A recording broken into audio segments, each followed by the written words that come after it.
Hey guys and gals, it's the Cannabis Crone. I hope you are having a beautiful day. It's some really nice weather here, finally. In northern Minnesota, usually you have cold, boom, it's hot.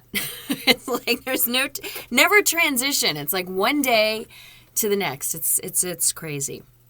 But it's beautiful out, so I'm not complaining. I want to talk about class warfare today, okay?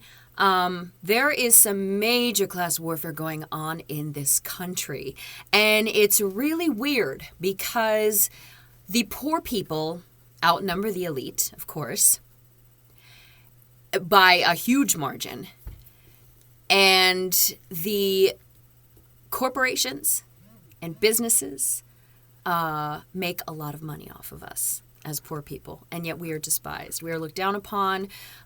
Look at the recent relief bill that they did for America for COVID-19 because we're on lockdown, and it was interesting because all of their corporate buddies got bailed out quickly. I mean, within days. And yet there are still people that are waiting on checks. There are people that won't get checks. There are people that are still waiting on unemployment. It's horrible. And yet none of the elite had to wait for their bailout money, which why in the hell would they get bailout money in the first place? If the airline industry can't make it, then they need to shut down and somebody else needs to start another one up. I mean, we're being told that we need to keep the economy going and we need to go back to work, and we're not getting any bailouts except for what? We had $1,200 check. Really, that most people pay way more than that in rent. Okay, so that didn't help anybody. It's not a long-term solution. So, I mean, they should have just said, hey, everyone's going to get a monthly universal payment until we can figure this thing out. That would be great. Making sure that small businesses got their small business interest-free loans before, like the Ruth Chris Steakhouse, maybe that would have been really cool. So we see it going on all over the country. But there's a little microcosm that happens in communities, and it is, again, class warfare as well. Now, I'm going to be talking about Beltrami Electric because that is our local electric co-op here, and I use the word co-op lightly. And there's a few things I found out about Beltrami Electric because of a personal issue I had with them. I had asked them to come out to our property and re-affix a meter to our garage. I had the service interrupted out there. There were 2 meters. One's on the house, one's on the garage. Now, I had them disconnect the electric out in the garage and take the meter. Hookups are all still there. But I wasn't using the garage at the time, and it was like $15 or $20 a month, whether I was using anything out there or not. So I thought, I'm poor. I could use that $15, $20 extra a month. And that's something else that people don't understand. There may be people that are watching this that would think, well, why would that's not even a hardship. You just should have left it going. It is a hardship when you are budgeted down to the dollar. And there are many people like me that are like that you know exactly where everything's going and then some. You don't have anything left over. And it's a juggling act. I mean, for me, there have been times when I've been in a struggle where I couldn't pay certain bills. So I had to shuffle around, and okay, well, this one was late last month, so let's put this one as a priority, and this one can be late. And I'm being charged all these late fees for that. How much money have they made off of me as opposed to somebody who, say, pays their bill on time, has never had any monetary problems whatsoever, and, is having a great life? I pay way more. All of us that are living just above the poverty line or just below the poverty line, we know what it's like to have to juggle that and try and pay our bills. We're paying Beltrami Electric way more money because of late fees. Now, what happens if you're really struggling and your electric gets cut off because, you had to let it go for a couple months and it racks up and it's real expensive, and suddenly, they're shutting your service off? Well, this is what happens. The service gets shut off, and you need to pay off the entire bill and give them an extra $150 up front to get your service hooked back up again. I know, right? That doesn't seem right, because if I am struggling financially and having such a problem that I can't pay my electric, why would you add a $150 hookup fee onto that? That's pretty crazy for a co-op to do to a person that is a loyal customer, meaning there's no place else for us. Beltrami Electric is it. That's the only electric that I have in my area that I can work with. So we are a captive audience, basically.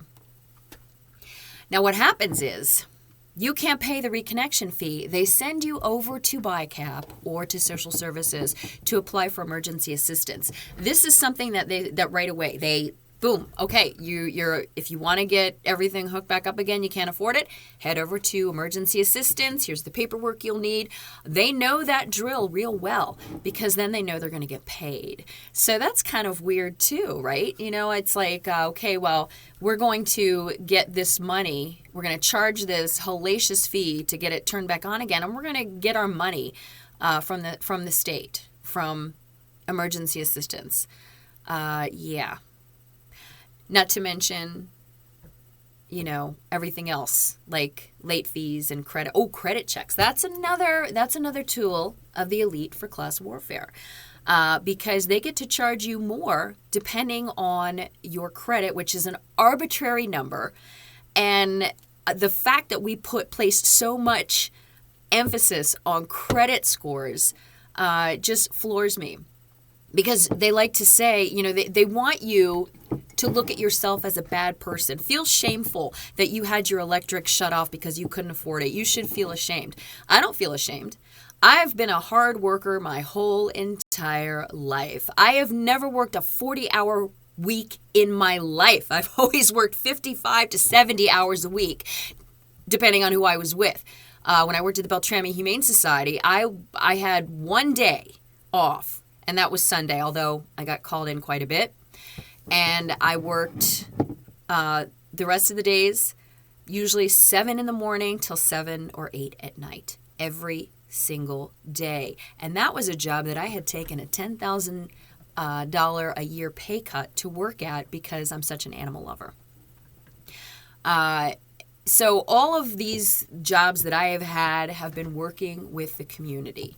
I believe that we need to help our marginalized. I believe that there is more resilience in somebody who is trying to work their way out of poverty than I've ever seen before.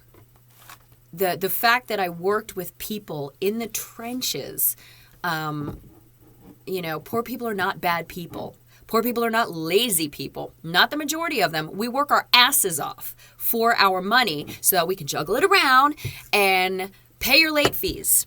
And then you're going to penalize me from ever having anything nice unless I pay out the ass because my credit score is not where you want it to be. That arbitrary number. That is class warfare if ever I've seen it. Now, I decided to do some research into Beltrami Electric. And this is what I found. Now, I have been on board of directors before. I was on the board of directors for the sexual assault program for Cass Hubbard, Beltrami County. And I was the secretary for, I think it was 5 years. I was also the secretary for the Upstream TV public access channel for the community. Neither one were paid. They're not paid board positions. They were two things that I believed in and thought, you know, I need to put my money where my mouth is and help these organizations out. When I was on the sexual assault program board, I was also the outreach and education coordinator for Northwoods, it's a different name now. It was Northwoods Coalition for Family Safety when I worked there, and now it's like the Northwoods Battered Women's Shelter. They went back to using the Battered Women's title, but it was Northwoods Coalition for Family Safety when I worked there. And so I have pretty much tried to dedicate my life to service. And yet, if you look at my credit score, I'm a bad person? No, I'm not a bad person. None of us are bad people if we struggle to pay our bills. And yet this co-op, and when I hear the word co-op, I think community owned, community members coming together, helping each other. And then you see these rules, the $150 reconnection fee, the late fees that they charge you. Granted, they are not charging any late fees during this COVID emergency, but, what about the rest of the time? And of course, that the arbitrary credit check that they did on me and decided that not only would I have to pay a $160 reconnection fee to put that meter back in, but I'd also have to pay a $200 deposit in spite of the fact that I have had electric service with them for, 16 years. And yeah, like I said, I've paid bills late and I've been shut off and reconnected. That's not the case with the meter. This meter I had taken out on my own, but I'd say I've been shut off maybe 4 or 5 times in that time period during some times, and it was always in the wintertime. Wintertime in northern Minnesota is expensive. I spend thousands of dollars on wood for the wood stove, and my electric bill usually goes up to about $250 a month. That's a lot of money for someone like me to pay. It may not be a lot for others, but for the majority of us, that's pretty expensive. And those my only sources of heat are wood and electric. So that's what they want. That's for a co-op member who's been with them for that long. That's how they treat me. Because I'm not in the income bracket that affords me the special treatment. We'll waive your deposit because you're rich. It just doesn't make sense. And when I was talking to some of the people over at Beltrami Electric, they were like, well, because it costs other members. And no, don't. This is absolute semantics. You are in control, of the rules and regulations and reconnection fees and all of this stuff.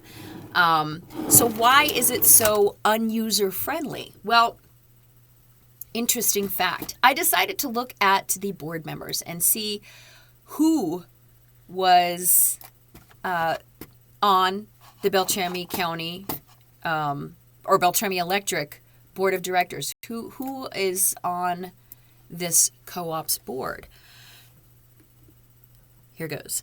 7 affluent white men, 2 affluent white women, all over 50, except for Commissioner Gasfig. I don't even know how old he is, but he's got to be at least in his 40s, I would think, late 40s. But everyone else is over 50 and probably, closer to 60. And again, 7 affluent white men and 2 affluent white women. But I thought that a board of directors is supposed to represent the people that they serve. So does that mean that there's only white people that utilize Beltrami Electric? Well, no, because Red Lake Reservation is in Beltrami Electric's zone. So they go through Beltrami Electric as well. That's a whole reservation. 7 affluent white men, 2 affluent white women. I don't see any indigenous people on this board of directors. I don't see anybody within my income bracket or even a couple of brackets higher, because I'm pretty low there, especially right now with no income. So that's interesting. They are saying that they only serve white people, apparently, because there's no indigenous representation on that board of directors whatsoever. Then I decided to look at their bylaws. What are the qualifications to become a director? Must be a member in good standing of the co-op. Must be receiving electric services at the member's primary residence. You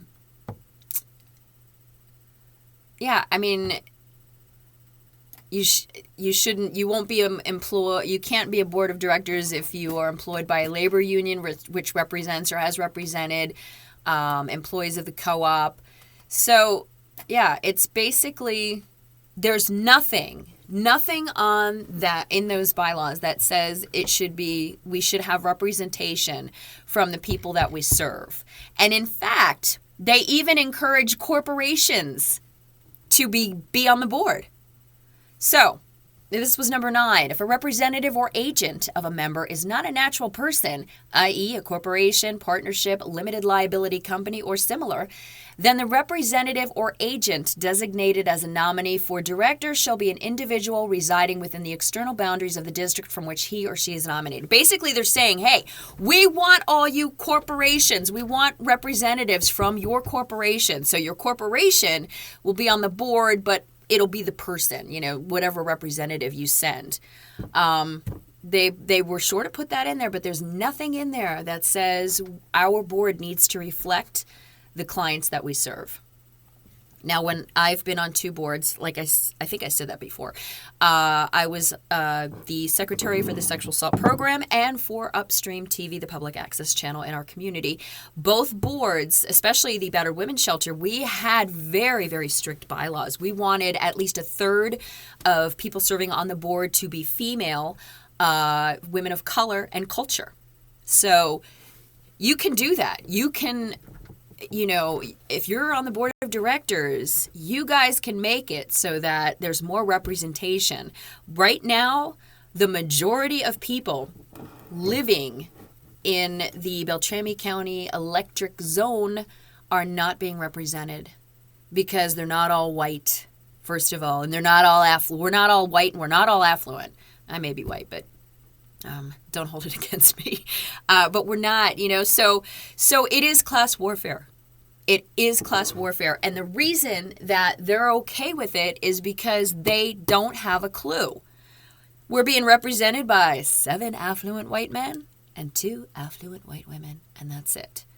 So how do you change the culture of a corporation? You get people on the board that represent the clients that utilize said service. So we should have at least a third of the board should be indigenous, should have indigenous representation. I mean, bottom line. And then we need more, we need poor women. We need, some single moms on there. There is nothing that is going to get done for us. We will not be represented as long as that board is the color that it is and the culture that it is. And it's basically the old boys network culture.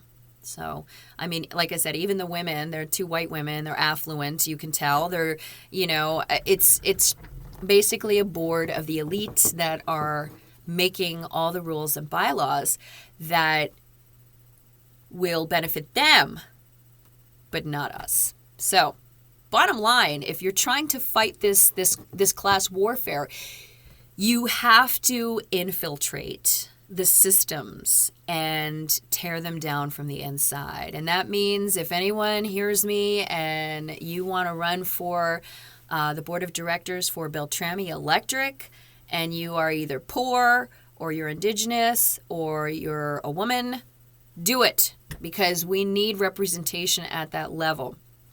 And this is not just going on at Beltrami Electric. I'm just using that as an example because it was something that I have been personally going through.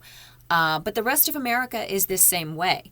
These arbitrary credit check numbers that don't mean a goddamn thing, but will let you know whether society considers you a productive member or not. It is a great way to judge people, and it is a great way to keep these stereotypes and biases of poor people in place. We are despised. We don't have representation at any level right now, including our government. And that can be seen in these relief bills that they're, these relief packages that they're voting on. And basically, the working class are getting crumbs. We're getting crumbs. And all of them are up there eating cake. So we need to stand up and say something about it. So here's my piece. I said something about it. If there's anybody out there that wants to run for the Beltrami County Electric Board, please do. because things need to change over there. They are the only game in town for many of us, and they don't represent us. That's not a good situation. I hope everyone has a beautiful day. Enjoy the sunshine if you have sunshine, and if you don't, well, it's probably a good day to fold clothes, right? Love you guys. Stay safe, and smoke them if you got them.